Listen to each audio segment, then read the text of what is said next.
Alors, bonjour, rebonjour à toutes et à tous, celles et ceux qui nous rejoignent pour cette nouvelle conférence sur Performance Max. Alors, avant de commencer, donc n'hésitez pas à utiliser l'onglet Discussion, basculer de Hot, le petit bouton bleu Hot et Panéliste sur tout le monde et me dire si vous m'entendez bien, vous me voyez bien. Et si vous avez des questions pour Émilie, préférez l'onglet Questions et réponses, comme ça elle pourra les traiter. Vous pourrez également voter et commenter les questions déjà posées par vos compères. Émilie, c'est à toi. Je te souhaite une bonne conférence. Merci. Bonjour à tous, je suis ravie de vous retrouver aujourd'hui sur cette session du Marketing Digital Days. Cet après-midi, on va parler de la Performance Max. On va faire le point sur ce nouveau produit qui a maintenant 8 mois pour tous les annonceurs. Je suis votre hôte, du coup, Émilie Cerisier. Je suis consultante SEA Média Senior chez Cybercité, basée à Villeurbanne à côté de Lyon. Mes secteurs de prédilection sont l'énergie et le voyage. Ça fait bientôt 5 ans que je suis chez Cybercité. Et en quelques chiffres, Cybercité, c'est 130 experts à votre service, 6 agences en France, 22 ans d'expérience, 17 millions de chiffres d'affaires et 600 clients satisfaits. Au sein de l'agence, on couvre plusieurs métiers expertise, notamment le SEO, le SIA et média, donc l'e-pub dans sa globalité, le content marketing, la data analytics, et également on a la chance d'avoir un service R&D qui développe des logiciels et des outils d'analyse en interne et également pour nos clients. Et je vous montre nos références, mais sans plus tarder, on va rentrer dans le vif du sujet, qui est la PMax. Donc, tout au long de ce webinaire, je vais beaucoup utiliser le mot PMax pour Performance Max, ça ira plus vite. Et c'est parti, on va commencer par la définition. La définition de la Performance Max se traduit en 3 grands points. D'abord, la PMax, c'est un nouveau produit basé sur les objectifs. Juste pour vous donner du contexte, Google AdWords a vu le jour il y a plus de 22-23 ans maintenant. L'objectif d'il y a 22-23 ans, c'était de se positionner au-dessus des résultats de recherche de Google dans la SERP. Donc vraiment, on était sur un modèle au CPM, on était sur un objectif de visibilité. 22-23 ans plus tard, Google sort un nouveau produit, un nouveau type de campagne basé sur la performance. Vous voyez bien qu'il y a eu un gros shift et ça annonce aussi la couleur sur les prochaines années et l'ambition de Google, de cette régie. Donc, le premier point, c'est que c'est une campagne basée sur les objectifs. Le second point, c'est que ce type de campagne permet d'accéder à l'ensemble de l'inventaire de Google Ads. Et c'est ça qui est intéressant, c'est qu'aujourd'hui, si vous lancez une campagne YouTube, display, vous le faites de manière indépendante. Sur la PMax, vous avez la possibilité d'être présent sur du search, du display, Gmail, Discovery, YouTube. Je ne crois pas en oublier l'application Shopping. Donc, vous voyez, vous avez donc la possibilité, ça ne veut pas dire que ça va être le cas, hein, mais vous avez la possibilité d'être présent sur l'inventaire de Google Ads. Et par rapport au premier point qui est basé sur vos objectifs, vous avez la possibilité d'être présent sur l'inventaire, mais s'il y a une impression utile, si vraiment l'impression sur n'importe quel réseau de Google permet d'atteindre vos objectifs. Donc, ça ne sera pas forcément le cas sur tout l'inventaire. Et le troisième point, c'est que cette campagne s'optimise en temps réel et sur tous les canaux. Pour que vous compreniez bien la différence, je veux juste rappeler que sur les autres campagnes qui utilisent le smart bidding, le temps réel est géré, mais au niveau de la campagne, vous avez une campagne A, une campagne B. Google comprend votre structure de compte. En revanche, il va agir en temps réel sur la campagne A et en temps réel sur la campagne B. Tandis que sur la PMax, il va agir sur la campagne A, qui est la PMax, mais sur l'ensemble de son inventaire. Donc vraiment, c'est plutôt intéressant. Donc ça, c'est la définition dans les grandes lignes. Et le premier frein qui est sorti chez nous, même chez nos confrères, c'est est-ce que la PMax et mes campagnes classiques, est-ce qu'il va y avoir un conflit entre ces deux types de campagnes? Google nous a tout de suite dit que les campagnes classiques devraient prendre le pas sur la PMax. Il nous a même annoncé que la PMax était un type de campagne qui doit travailler en fil rouge et aller chercher des opportunités que vous n'avez pas su trouver avec votre structure actuelle. Donc, sous-entendu que la PMax est une campagne opportuniste. Dans le détail, on n'est pas tout à fait sur ces simples mots que la classique prend le pas sur votre PMax. En réalité, dans le détail, c'est un peu plus compliqué. Je vous invite vraiment à faire un screen de cette slide qui vous permettra de rappeler, à l'heure où je vous parle en tout cas, parce que ça peut évoluer, les différents schémas de vos campagnes. Imaginons que vous avez une campagne classique avec des mots-clés en exact et une PMax qui tourne en parallèle. Google nous dit que normalement, c'est votre campagne exacte qui devrait prendre le pas sur la diffusion et du coup, votre PMax ne devrait jamais diffuser. En revanche, si vous avez une campagne avec des mots-clés en large et en phrase, donc l'expression, et une PMax qui tourne en parallèle, et que vous pouvez être éligible sur n'importe quel mot-clé. Je vous donne un exemple vol Lyon-Montréal en phrase. Vous pourriez être éligible sur le terme de recherche vol Lyon-Montréal pas cher, que ce soit dans votre campagne classique ou dans votre PMax. Et du coup, à partir de là, c'est vraiment l'adrank, le classement de votre annonce qui permettra à telle ou telle campagne, classique ou PMax, de se lancer. Donc, l'adrank, c'est quoi? Je vous disais, donc c'est le classement de l'annonce et ça se base sur la pertinence et les performances de vos annonces et de vos créas.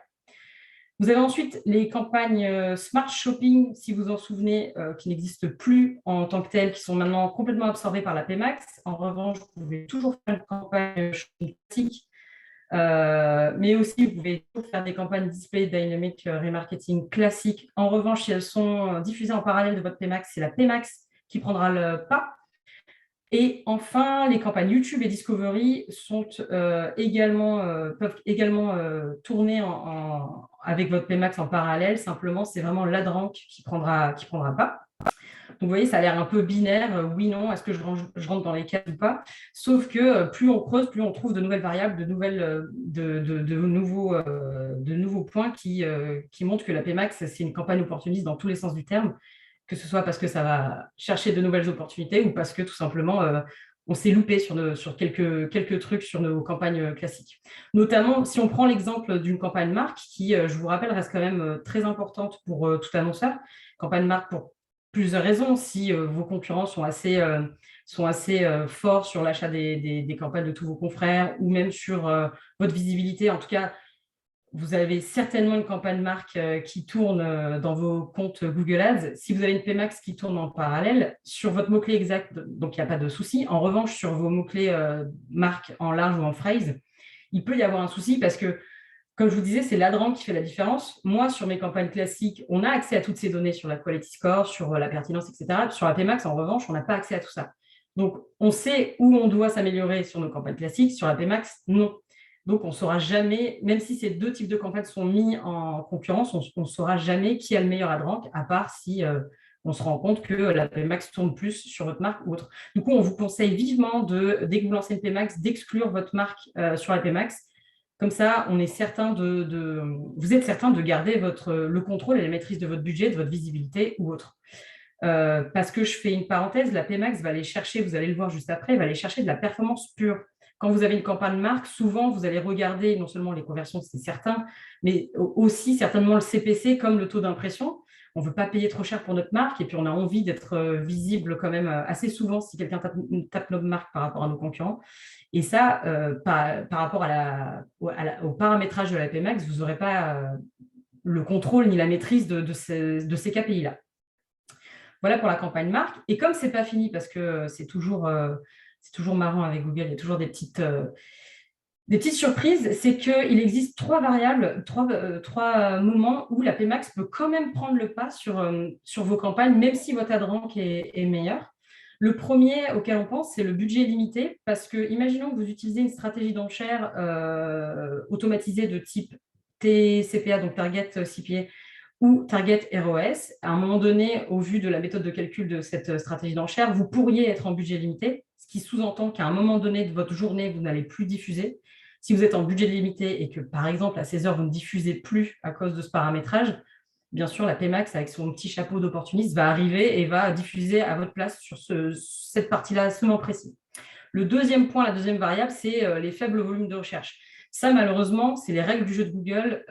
Quand il s'agit de mots-clés avec un faible volume de recherche ou des mots-clés longue traîne, même si vous achetez les mots-clés en exact, large ou phrase, parce qu'il y a un faible volume de recherche, Google ne va pas diffuser. En revanche, les DSA et les PMax, donc les DSA, c'est des campagnes automatisées qui vont scanner vos contenus, les DSA et les PMax peuvent se positionner là-dessus.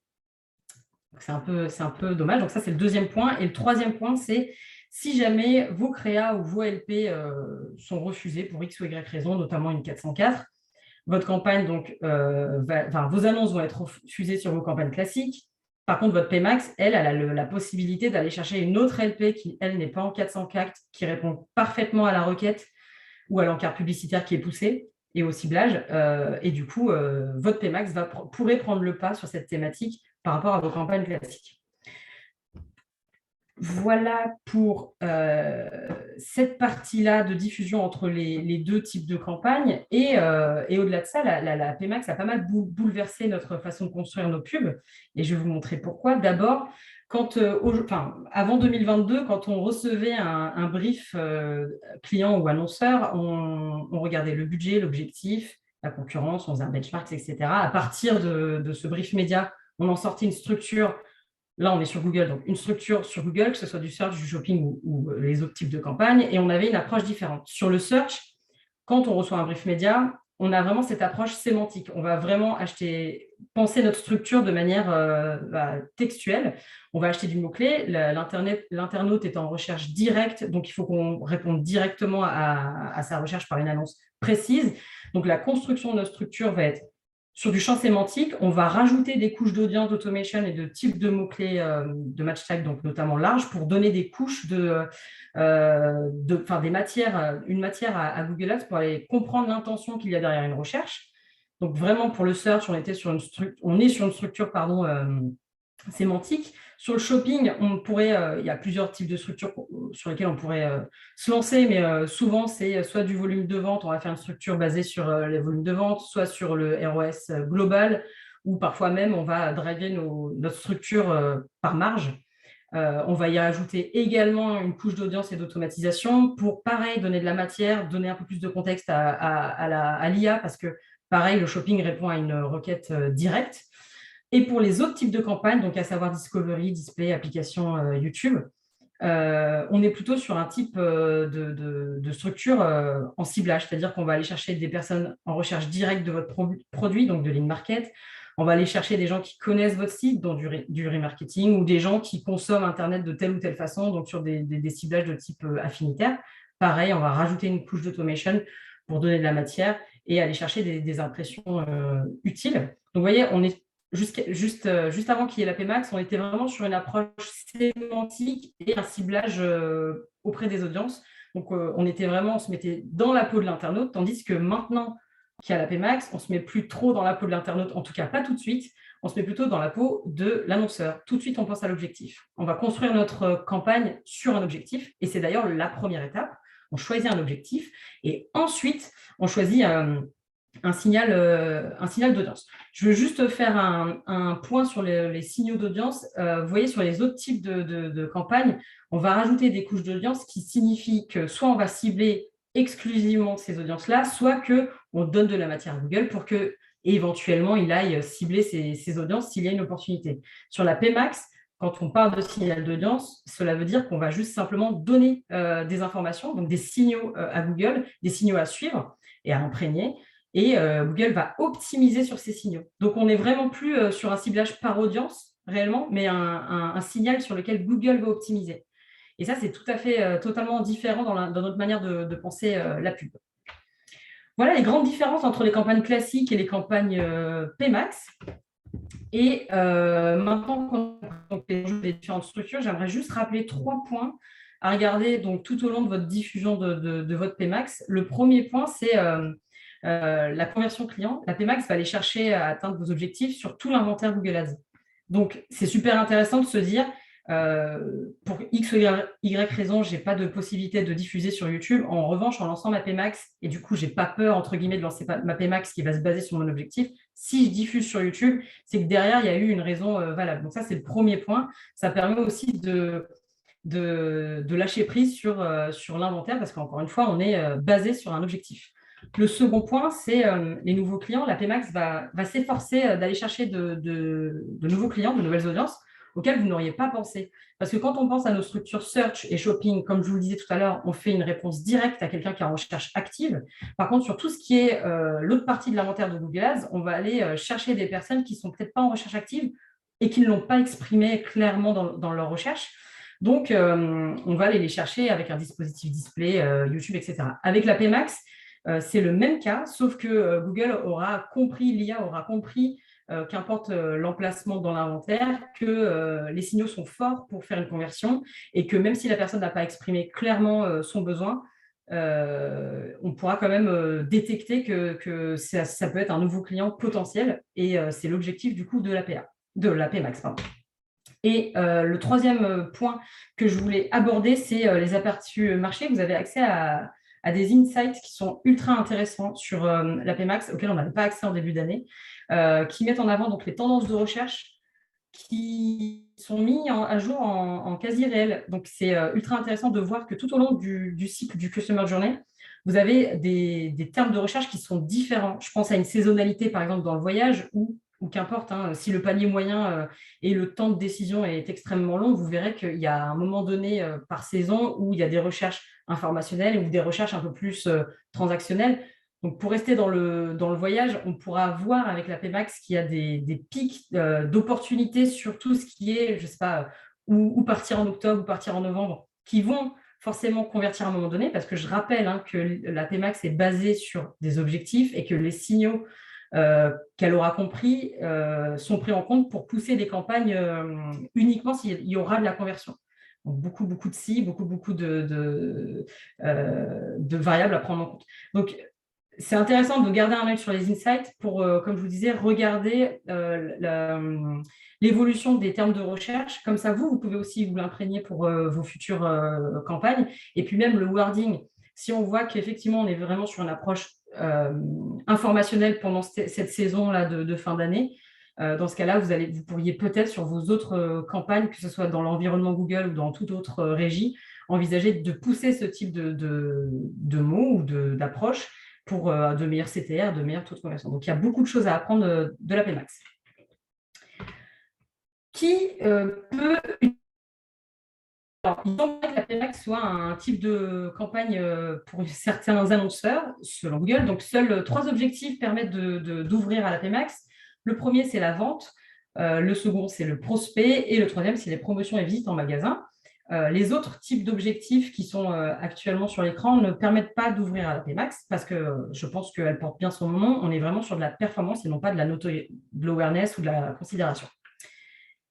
Si on reste dans cette approche-là de qui devrait utiliser la PMax, OK, on a cette contrainte des 3 objectifs, mais il y a d'autres contraintes qu'il faut prendre en compte.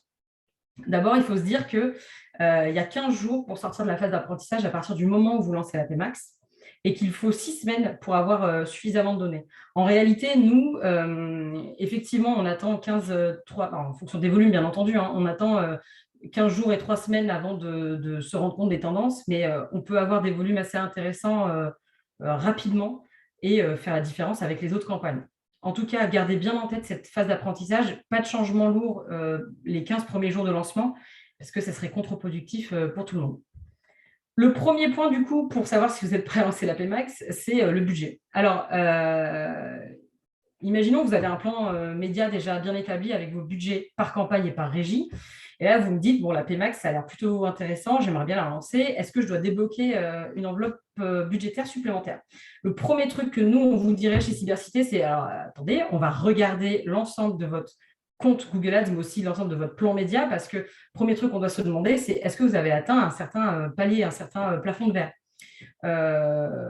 Auquel cas, il faudrait envisager une réallocation budgétaire. Nous, chez Cybercité, pour ce qui est du plafond de verre, on va d'abord regarder les taux d'impression, les volumes de leads que l'on peut avoir en supplémentaire, les CPA incrémentaux, etc., etc. Donc, on va regarder certains KPI et faire certains calculs pour se rendre compte si oui ou non votre structure actuelle, avant le lancement de PMax, a atteint un certain plafond. Si c'est le cas, si elle a atteint un certain plafond, j'aurais tendance à vous dire qu'il faut effectivement penser à réallocation budgétaire plutôt que rallonge. C'est-à-dire que vous pourriez prendre un peu de budget de vos campagnes search et tout de suite l'injecter dans la PMax pour voir en l'état, comme je vous disais, si votre structure ne peut pas de volume ou en tout cas faiblement, en lançant la PMax avec une enveloppe budgétaire globale qui reste la même ISO, mais réallocation budgétaire, est-ce que vous arrivez à atteindre plus de volume?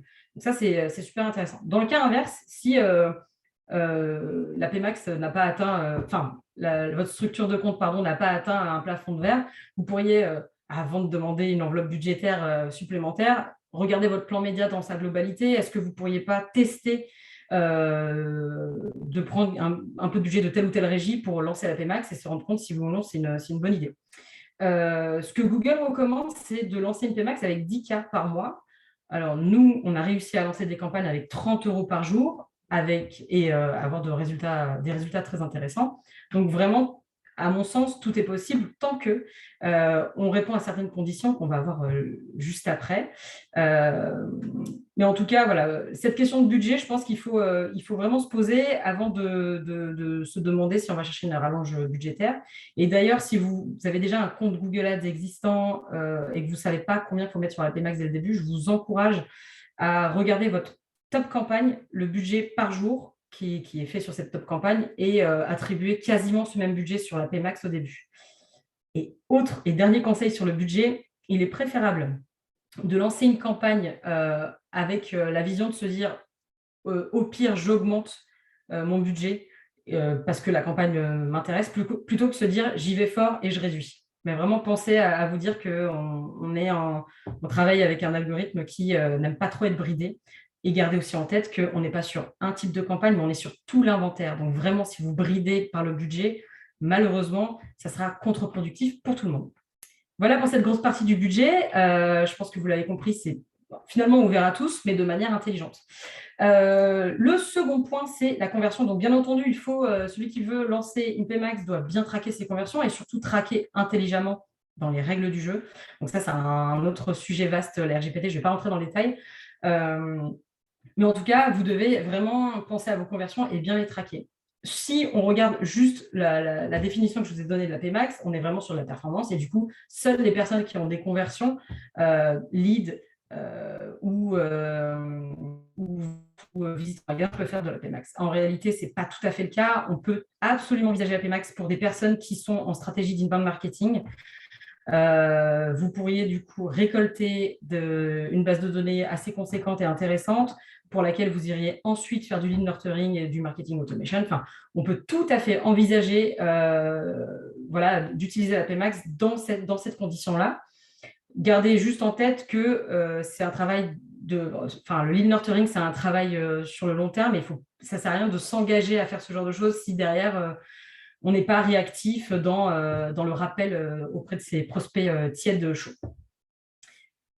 Et le dernier point, c'est l'état d'esprit. Nous, quand on nous a parlé de la Pmax l'année dernière, ça nous a un peu fait penser à l'époque où on nous parlait du smart bidding il y a ça 5-6 ans à peu près.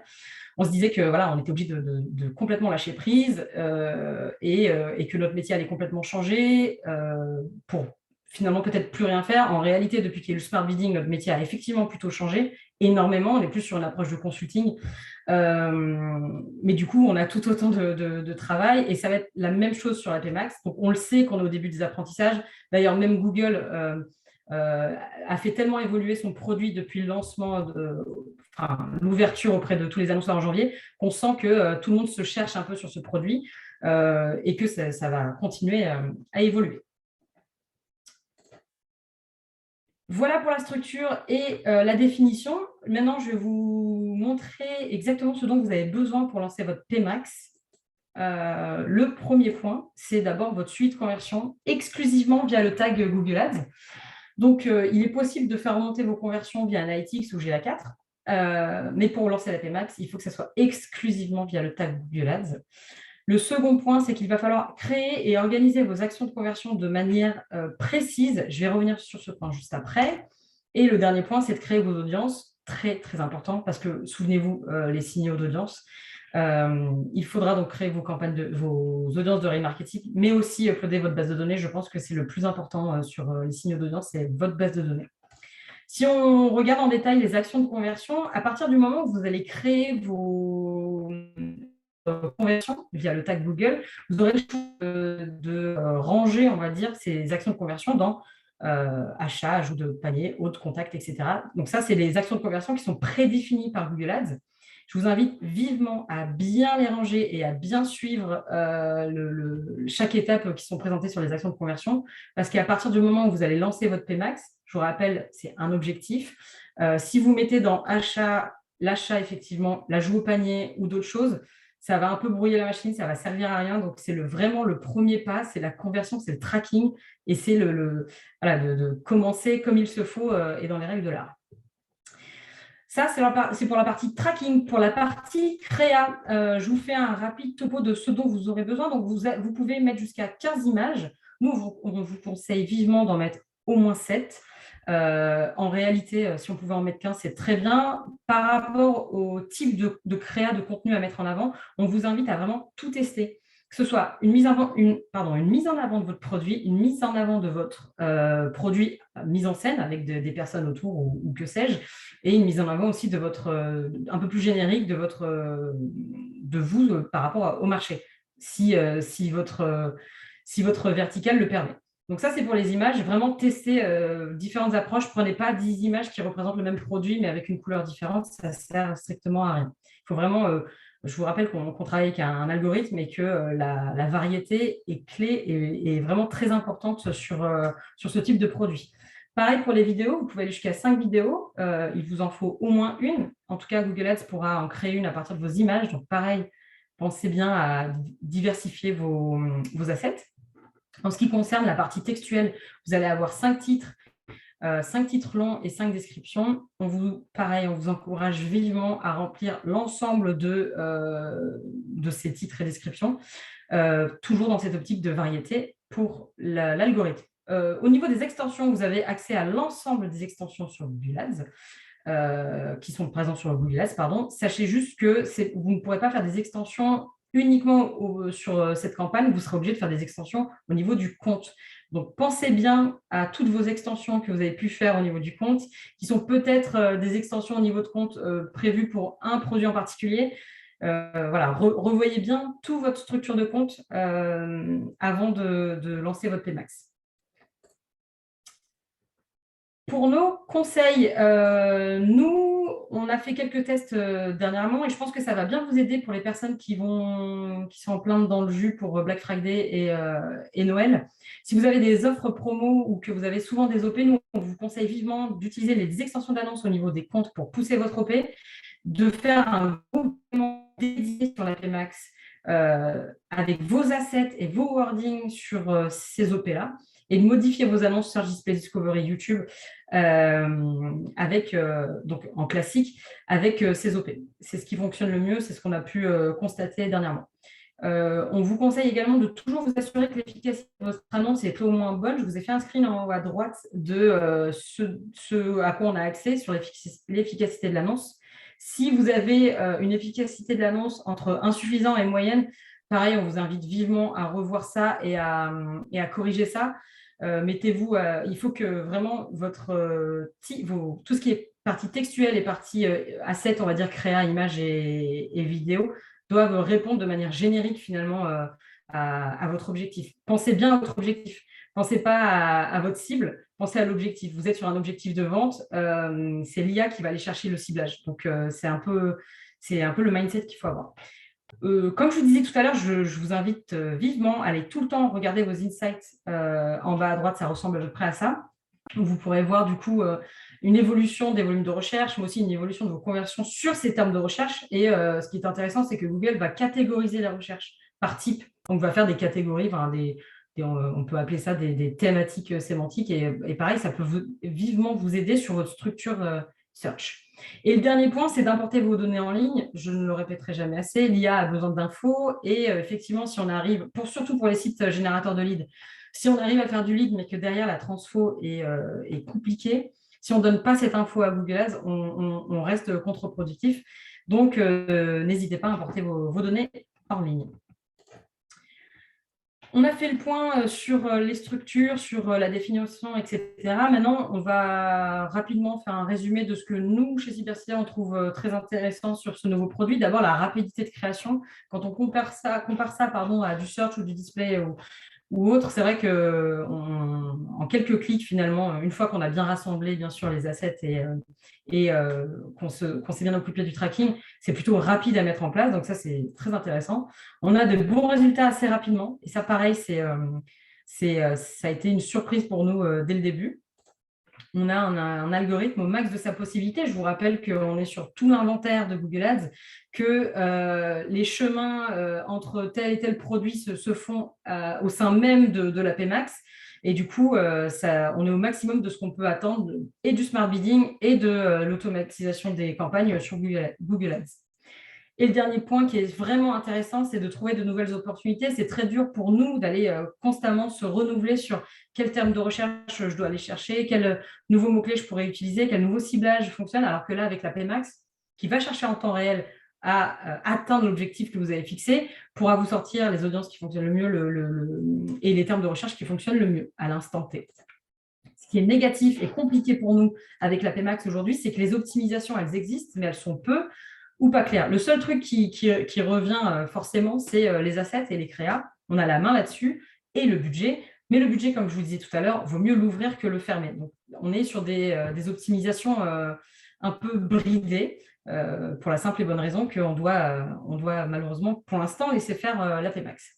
On a, et ça c'est très dommage, une visibilité très obscure sur l'attribution à la contribution. On n'a aucune info sur la pondération et la contribution des campagnes YouTube, par exemple, les displays sur la conversion dans la PMax. Et c'est bien dommage parce qu'on en aurait besoin. Si on avait l'info de savoir que des campagnes de discovery display permettent de finalement convertir et faire connaître un produit via cette audience, on serait ravis d'avoir cette information pour pouvoir penser notre plan média global, hein, même en dehors du scope de Google. On aurait cette information qui nous permettrait de revoir nos plans médias de manière plus spécifique.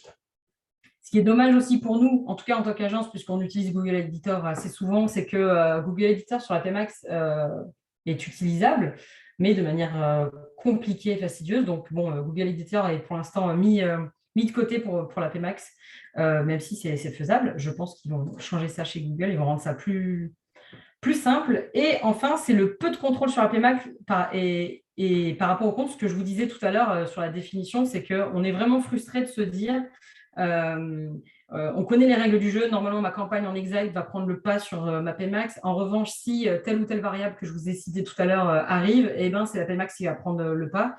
Donc, c'est vraiment ce qui nous frustre un peu, c'est d'avoir vraiment peu de contrôle sur une campagne qui pourtant fonctionne bien et rapporte des résultats très intéressants.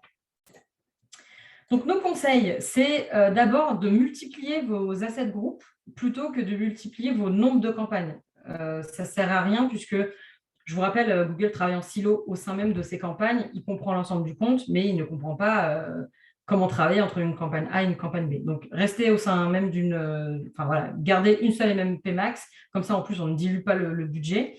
Et vous pouvez créer autant d'assets groupes que vous le souhaitez. Dans